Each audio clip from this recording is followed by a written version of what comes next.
What is going on, everybody? It is MrAeroHD here, and we are back again with another episode of Build Jet to Kill It. Fucking back on track with these videos. I'm sorry, guys. I was getting indigestion whenever I record this.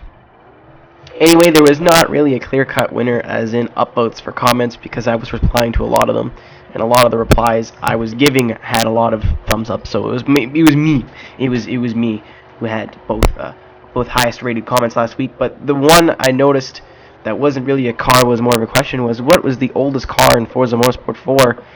So I just went on a limb and assumed that you guys wanted to see the Ford Deluxe Coupe.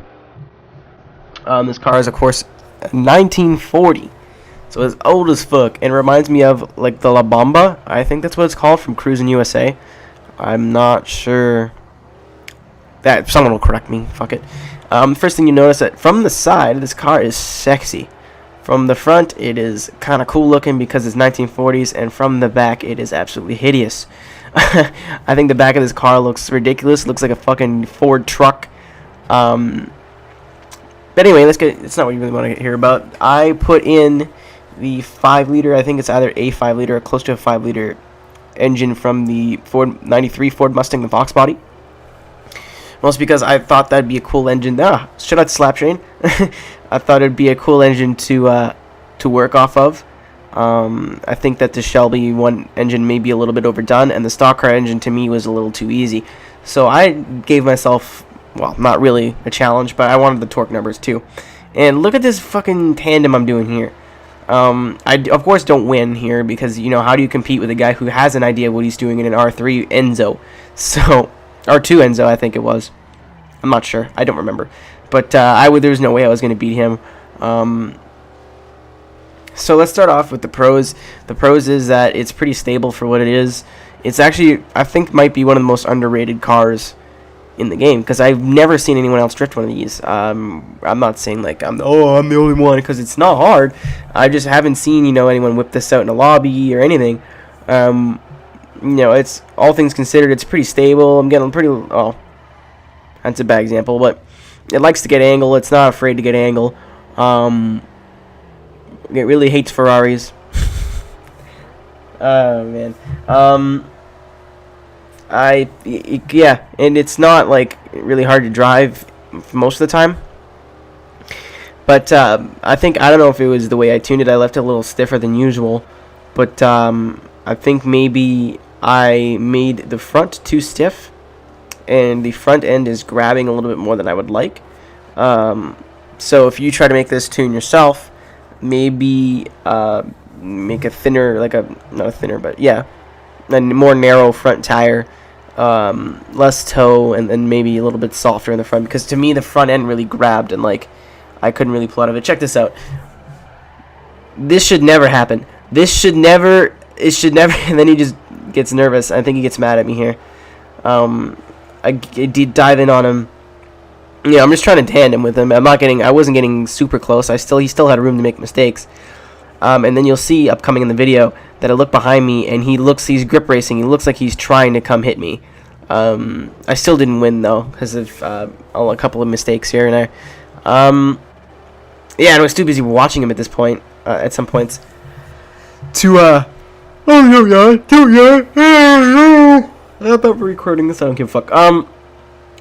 So it's not a bad car, I guess. It's not like I said, it's not the greatest driving machine in the game, but if you have this DLC, it's definitely worth a look at, because it's it's pretty cool to even be doing something in the 40s. You got a nice sized V8 in it. It makes a good noise. It handles really pretty well, I'm pretty sure, with a couple tweaks. It should be great. I never really had any problems keeping it sideways. I put on street tires too, just because with these older cars, all I know is with older race cars, or not race cars, but older cars like the DB5, they had like 1965 tires on it, like cross threads, and it would slide a lot, but there was no grip. It wouldn't. There he is. He's trying to. I thought he was trying to hit me, and then he quit the game. But they seem like they're cross-threaded almost, or or cross-ply. I don't know what it's. I don't know what the proper term is, but they just seem like really shitty, and they don't have any grip. And I know what some people are thinking, like, oh man, that's pretty cool when they have no grip. That's a good thing, right? You want to drift, but no, that is not the case. Drifting is more about grip than it is lack of grip, because if you don't have grip, then you can't stay sideways and hold angle and not spin.